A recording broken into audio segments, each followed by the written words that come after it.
change of position. How do you feel about that? That'd be good. This is Miss Debbie Harrison. Hi.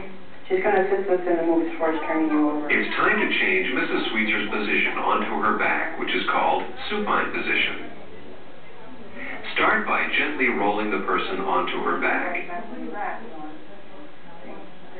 Then, move her to the center of the bed, then up in bed.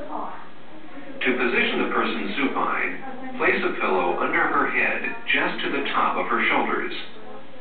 Put the person's arm alongside her body, but not right up against her body. If the person has a weak arm, or when instructed by the nurse, place a pillow under their arm for support, making sure that the wrist is higher than the elbow and that the elbow is higher than the shoulder. Note that Mrs. Sweetzer's palms are down. Sometimes, trochanter rolls are used to prevent the hips and legs from turning outward when in the supine position. A trochanter roll is made by folding a bath blanket to the desired length and rolling it up.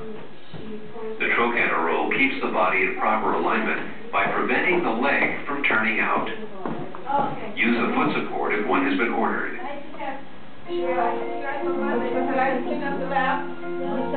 Mrs. Sweetzer is in the supine position, and it is time for lunch. So Cleo will place her in the Fowler's position. In the Fowler's position, the head of the bed is raised between 45 and 60 degrees, and Mrs. Sweetzer's knees are slightly bent. A variation of this position is called semi-Fowler, when the head of the bed is raised about 30 degrees.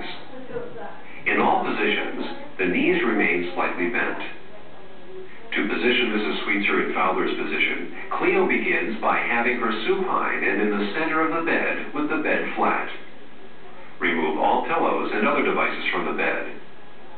Then she moves her up to the top of the bed with the help of another nurse assistant. The head of the bed is raised 45 to 60 degrees and a pillow is placed under Mrs. Sweetzer's head. The nurse may also ask to have pillows placed under her arms for support. If so, keep the wrist higher than the elbow to prevent swelling. Make sure the body is in proper alignment.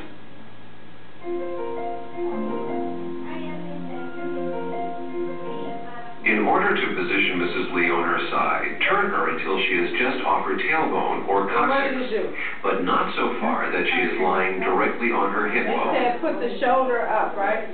But not, it didn't show it on. This is called modified sideline not on the Fowler. It helps to keep pressure off the coccyx. Support her back with a rolled pillow. Adjust Mrs. Lee's shoulders so that she is not lying on top of her arm. Elevate her top arm with another pillow. Finally, move her top leg forward.